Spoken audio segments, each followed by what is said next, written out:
June 4, 1942, Midway Atoll. Salt-heavy winds whip across the Pacific as a ship that should have been on the bottom of the Coral Sea cuts through the waves with wounded steel and a skeleton crew fighting exhaustion. The USS Yorktown, rebuilt in a frantic 72 hours, advances toward an enemy convinced she no longer exists.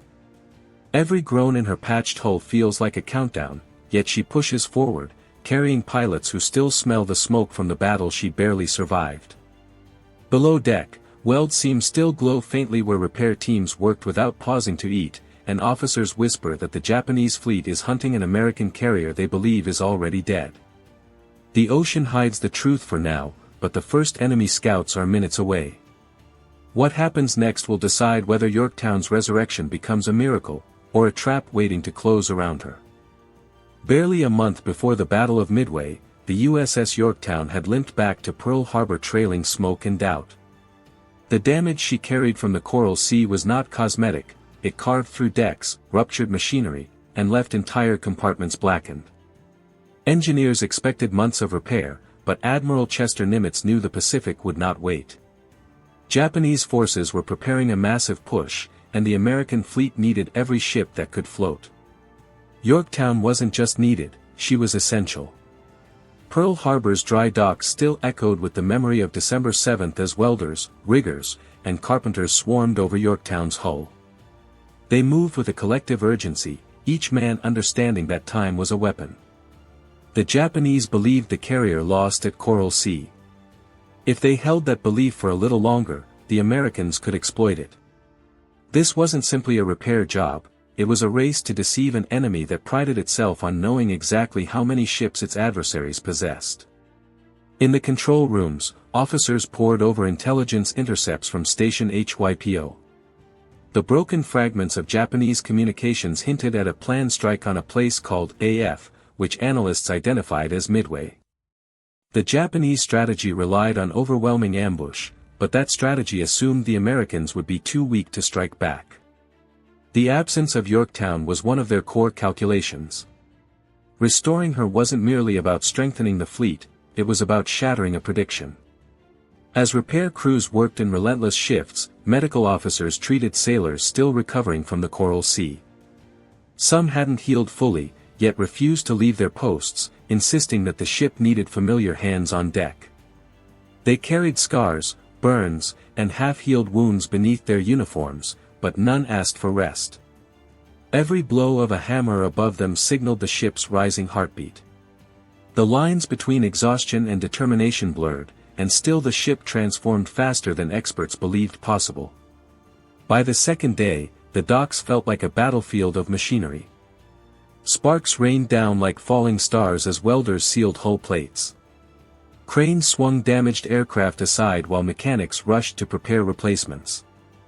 Officers walked the decks counting shortages, ammunition, fuel reserves, working pumps, and yet the ship's silhouette grew more complete by the hour. Word spread quietly across Pearl Harbor that Yorktown might actually sail again, though no one dared say it too loudly. Meanwhile, thousands of miles away, Japanese commanders finalized their Midway attack formation. They rehearsed carrier launches on calm seas, convinced of their own momentum. Their reconnaissance concluded that the Americans had only 2 functioning carriers. That number would determine the timing of their assault. That belief would shape their confidence as they moved toward the Central Pacific. And that assumption would soon collide with a ship they had written off as scrap. On the final night of repairs, the docks glowed with floodlights. The Pacific breeze carried the scent of hot steel and burning fuel. Nimitz himself walked the deck, acknowledging that the effort unfolding before him bordered on impossible. But impossible was a word the Pacific War rarely respected. What mattered was that the ship floated, could launch planes, and could fight. By dawn, Yorktown, a ship still bearing scars, with decks not yet cooled from welding, pulled away from Pearl Harbor. She moved quietly, almost humbly, toward the vast ocean that had nearly claimed her. The Japanese fleet had no idea she was coming. And for the moment, that secret was the Americans' greatest advantage. The Pacific widened into a blue desert as the USS Yorktown pushed west, escorted by cruisers and destroyers that guarded her like sentinels. Her patched decks vibrated with every engine surge, each shuddering tremor reminding the crew how fragile their miracle truly was. Yet for all the scars beneath her paint, she carried a sense of purpose that even the newest carriers struggled to match. Every man aboard knew the next few days would determine far more than a single battle, they would decide the momentum of the entire Pacific War. Above deck, pilots studied the horizon with the restless focus of men who had survived one ambush and knew another was coming. Their aircraft sat lined along the deck, some rebuilt just like the ship beneath them. The whine of engines being tested broke the morning calm, while ordnance crews armed each bomber with practiced precision. None spoke about Coral Sea, though its ghosts followed them. The memory of smoke-filled skies and burning carriers lingered in every glance exchanged between veterans who had flown through that furnace. Inside the operations room, navigators traced Japanese movement patterns across worn charts. The ocean looked harmless on paper, but the intelligence from Station HYPO drew sharp lines of danger across it. Admiral Fletcher, commanding from Yorktown, studied each fragment of information with the cold patience of a man who understood what ignorance could cost. He knew the Japanese planned a complex strike, but he also sensed they believed they would catch the Americans flat-footed. Their overconfidence left a narrow opening, one that required Yorktown to endure just a little longer. As the task force reached its patrol point north of Midway, the first reports from scout planes trickled in. Faint, uncertain sightings of aircraft far beyond the horizon. Strange radio bursts that did not match friendly signals. Pilots returning from reconnaissance described cloud layers shifting unnaturally, as if hiding something massive behind them. The tension aboard Yorktown thickened, turning every whispered report into a potential threat. Even the ocean seemed to hold its breath. On the hangar deck, mechanics worked with a steady rhythm, their hands moving faster each time the general quarters alarm tested the ship's readiness. Tools clattered, fuel lines hissed, and the scent of oil mixed with the humid air drifting in from the sea. Each man knew his job was a thread in a larger tapestry, a single mistake could cost lives. But no one allowed doubt to slow them. They had seen how quickly a carrier could turn from a fortress to a firestorm. Pilots prepared in quiet groups, reviewing attack patterns and emergency signals. Some tied lucky charms to their flight suits. Others touched the scarred bulkheads for reasons they never voiced. The ship had saved them before, and now they would return the favor. Yorktown might not have been fully healed, but she carried something the Japanese could not calculate, determination forged in survival. The first true encounter arrived with a sudden streak of sunlight glinting off distant aircraft. A lone scout plane burst into view, its engine growling as it circled far overhead. It kept its distance, gathering information, silently confirming what Japanese commanders had refused to believe: Yorktown existed, and she was ready for battle. On the American deck, anti-aircraft gunners tracked the intruder, but Fletcher held fire. Revealing their position too early could cost them the advantage. Within minutes, coded transmissions hatched across the Japanese network. Carriers miles away received the scout's message, though mistrust colored their interpretation. Some officers dismissed the report, insisting Yorktown had been sunk. Others argued the Americans must have another carrier hidden in their formation. The uncertainty began to erode their confident battle plan, but not quickly enough to stop what was coming. Back aboard Yorktown, the crew prepared for the inevitable. Damage control teams checked hoses, fire pumps, and emergency systems repeatedly. The Coral Sea had taught them how fast disaster could spread through a carrier. Every compartment was inspected, every line reinforced. There was no illusion of invincibility, only a shared understanding that they had survived once and could survive again. The air grew tense as radar operators detected incoming formations. The signals were faint but numerous, like shadows gathering at the edge of a storm. Pilots sprinted to their aircraft, the deck trembling under their boots as engines roared to life. The ship angled into the wind, preparing to launch its strike group. Officers shouted coordinates across the flight deck, their voices rising above the growing thunder. As the first wave of American aircraft launched into the sky, the ship felt lighter, almost relieved. Every plane that climbed into the sunlight was another weapon thrown into the balance of fate. From the cockpit canopies, pilots saw nothing but endless ocean ahead, but they flew with a clarity that only desperate battles create. Below them, the Japanese fleet carved a massive V-shaped pattern across the Pacific, unaware that the carrier they believed doomed was sending its claws toward them. Their decks remained busy with preparations for their own attack run, confident that their timing was perfect. It wasn't. Yorktown's miracle repair had not just resurrected a ship, it had broken a prediction. Somewhere between the machinery hum and the crackling radios, everyone aboard sensed that they were moving toward a collision neither side could avoid. And as the horizon swallowed the last of the departing bombers, an unspoken truth settled across the deck. The battle for Midway had begun, and Yorktown was stepping once more into the fire. The morning sun climbed higher as Yorktown's strike group vanished into the distance, leaving the carrier surrounded by the uneasy quiet that comes before chaos. On the bridge, Admiral Fletcher studied the horizon through binoculars, searching for any sign of movement.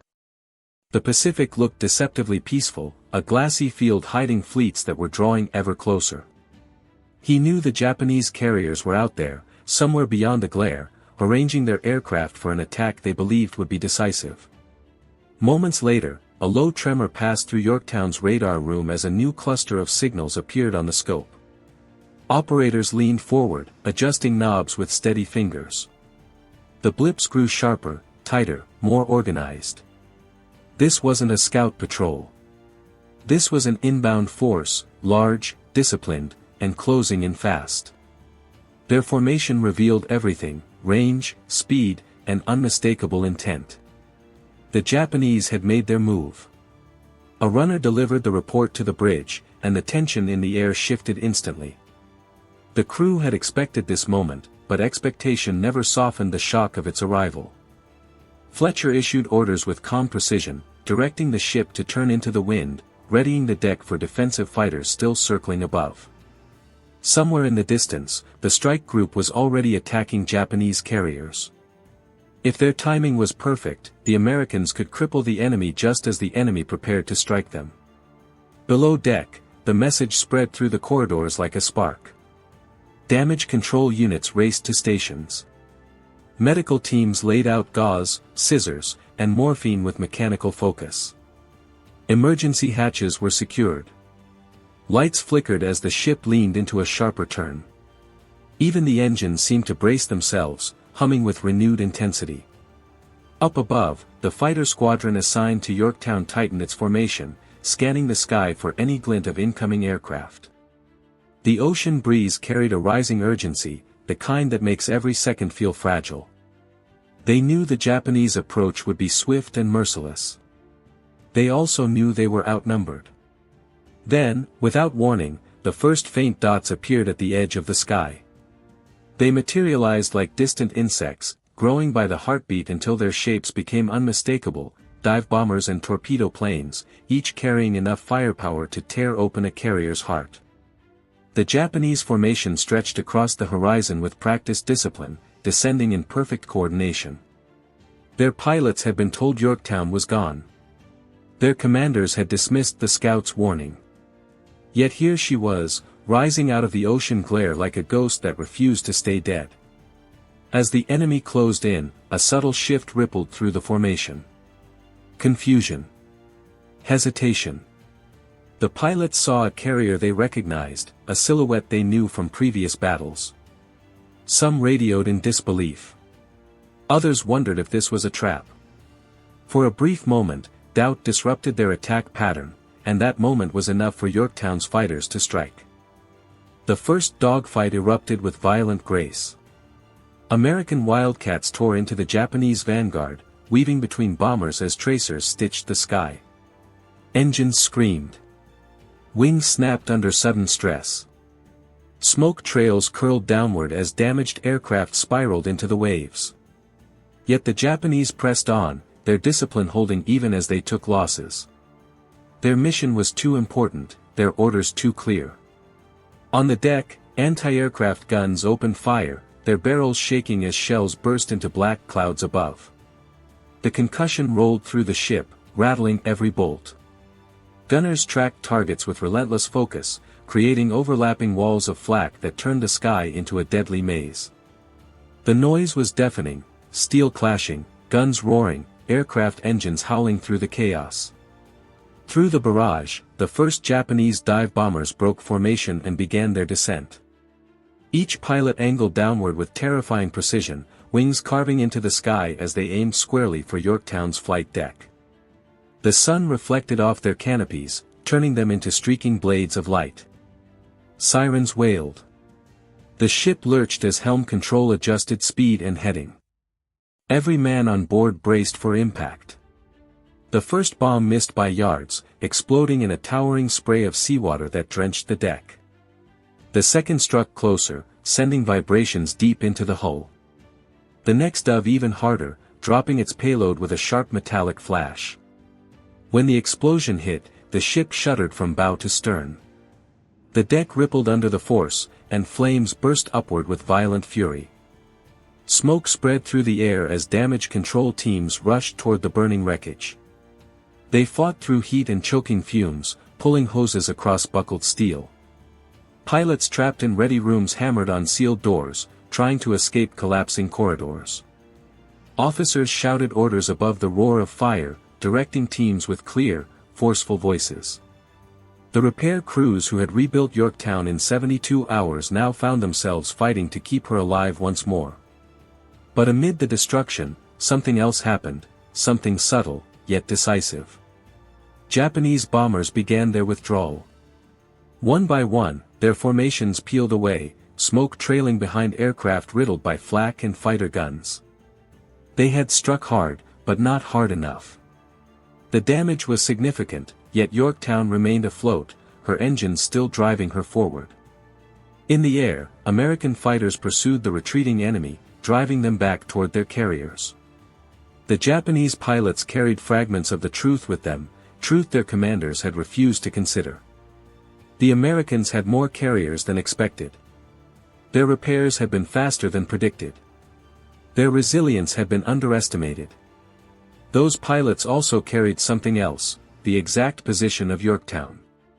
As they disappeared beyond the horizon, Fletcher understood what was coming next. The Japanese would regroup. They would launch another attack. And with every minute that passed, the gap between survival and destruction grew narrower. Yet at that same moment, far across the ocean, something extraordinary unfolded. American dive bombers, having flown longer and farther than expected, finally spotted the Japanese carriers beneath scattered clouds. Their decks were cluttered with refueling aircraft. Their crews were mid-rearmament. The timing, though accidental, was perfect. What happened next would shift the balance of the entire Pacific War. But aboard Yorktown, no one yet knew. They only felt the rising tension as their wounded ship prepared for the next assault, an assault that would decide whether her rebirth ended in triumph or fire. Smoke drifted above Yorktown's deck in long, wavering ribbons as the crew battled the fires left by the first attack. The ship listed slightly to port, not enough to cripple her, but enough to remind everyone how thin the line was between survival and catastrophe. Engineers worked knee-deep in water to control the flooding in compartments struck by shock waves. Above them, hoses hissed steam as flames surrendered inch by inch. No one paused. No one spoke about what the next hour might bring. They all felt it approaching. Word spread across the ship through quick whispers and hurried footsteps, a second wave was forming. The Japanese had identified Yorktown's position. They were coming back. Admiral Fletcher understood the implications instantly. A damaged carrier was still a target, but a known damaged carrier was a priority. The Japanese would commit whatever strength remained to finish her. He stepped aside to consult with his staff, measuring each decision against the minutes slipping away. The crew sensed this shift in the air, the transition from resilience to raw urgency. Still, none faltered. On the forward flight deck, officers took rapid inventory of what aircraft remained operational. Mechanics patched bullet holes with sheet metal and rivets hammered into place in seconds. Fuel lines were reconnected, oxygen tanks secured, and ammunition loaded with a speed so sharp it bordered on instinct. Above them, fighters circling overhead began returning to refuel, their pilots exhausted from dogfights that had shredded the morning calm. Many landed with landing gear barely holding, one will jutting awkwardly from the strain of combat. Ground crews pulled them aside, repaired what they could, and placed them back into the queue. They knew the second wave would be larger, tighter, and even more determined. Across the Pacific, the Japanese formation cut through the sky like a blade. Torpedo bombers flew low and steady, escorted by fighters confident their previous success had weakened the American carrier beyond recovery. Radio chatter among Japanese pilots carried a tone of conviction. They believed they were closing in on a ship moments from death. None expected her to be ready. But Yorktown had rebuilt herself once before. Radar picked up the incoming force long before the eyes of lookouts spotted them. The blips crowded the screen, dense and fast-moving. This time, there was no ambiguity. The second wave was larger. More disciplined. More purposeful. Fletcher ordered every available fighter into the air. Squadrons scrambled, engines roaring across the flight deck as pilots sprinted to their aircraft. The ship trembled beneath them as she surged forward to create enough wind for launch. As the fighters climbed into the bright sky, the Japanese formation began to descend. Torpedo planes swept low over the water, aiming to strike the carrier's vulnerable underside. Dive bombers circled higher, waiting for their moment to plunge. The coordination between them was chilling. This was a strike designed to kill. The first clash erupted miles from Yorktown, where American fighters intercepted the approaching torpedo planes. The air split with gunfire. Planes twisted through spirals of smoke and flame. Some torpedo bombers fell quickly, others pushed forward with wings riddled by bullets. Their mission was singular: reach the carrier. Anti-aircraft gunners aboard Yorktown manned their stations with a ferocity born from survival. They had watched the first attack tear through their ship. Now they fired with precision sharpened by desperation. The ship's guns thundered until the deck shook, filling the air with bursts of shrapnel that turned the sea surface into a mosaic of explosions. Still, the torpedo planes advanced. The first wave of torpedo bombers swept in from the port side. Fletcher ordered the helm hard over, forcing Yorktown into a tight turn. The ship groaned under the maneuver, but the shift in angle threw off the torpedo aim. Silver streaks splashed into empty ocean just feet from the hull. Gunners cheered, but only for a moment. A second group approached from starboard. The ship couldn't dodge both directions. The torpedoes dropped, slicing toward the carrier at terrifying speed. One struck. The impact tore through the hull with a violent roar. Water surged into the lower decks. The ship listed sharply as compartments flooded. Men were thrown against bulkheads by the force of the shock. Lights flickered. Alarms screamed. Yet even in the chaos, damage control sprang into action. Teams sealed compartments, reinforced bulkheads, and redirected power. The list began to steady, though water still poured into engineering spaces. Above this battle below deck, the sky remained a storm. Dive bombers peeled away from the sun and plunged toward Yorktown with deadly precision. Their sirens wailed as they dove, engines screaming under the steep angle. They had waited for this moment, the perfect height, perfect speed, perfect alignment. Anti-aircraft guns fired relentlessly, tracing arcs through the sky that clipped wings and shattered canopies. One bomber erupted into flame mid-dive, spiraling downward until it crashed into the sea meters from the ship. Another lost a wing and cartwheeled into the ocean. But several got through. The first bomb struck near the forward elevator, blowing a crater into the deck. Steel bent upward like torn fabric. Flames erupted from below as aviation fuel ignited. The second bomb hit aft, blasting open a gaping wound that sent smoke bursting skyward. Men were hurled across the deck, some disappearing into spreading fire. The third bomb hit deep. It punched through the flight deck, through the hangar deck, and detonated against machinery that powered the ship's heartbeat. The explosion sent a shockwave through the vessel so violent it felt like the world itself had cracked. Everything fell silent for half a breath. Then the fire alarms began. The hangar deck filled with smoke so thick it crawled through ventilation shafts. Planes stored inside exploded one by one as flames touched their fuel tanks. Firefighters charged into the inferno with hoses blasting seawater, their silhouettes swallowed by orange light. Officers shouted through smoke masks, directing men to cut fire lines before the flames reached the magazines. Above, the flight deck was a landscape of twisted metal and fire. Medics dragged wounded pilots away from shattered canopies. Sailors carried firefighting foam across the deck, slipping on burning debris. Runners sprinted between stations, delivering orders that changed by the second. Yet amid all this devastation, Yorktown continued to move. Her engines pumped seawater from compartments that threatened to drown the ship. Her boilers still burned. Her rudder obeyed commands, though sluggishly. She was wounded, heavily, but alive. Across the battle zone, American dive bombers were striking the Japanese carriers with brutal precision.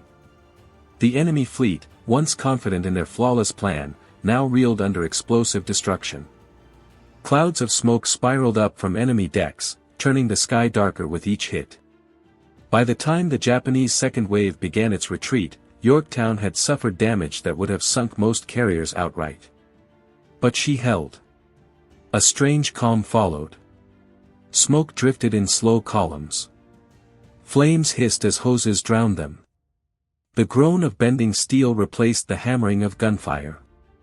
Pilots landed on escort carriers nearby, unable to return to their damaged home. Officers paced the bridge, examining each report with grave concentration. Fletcher finally gave the order to begin abandoning the wounded compartments. Not the ship, yet.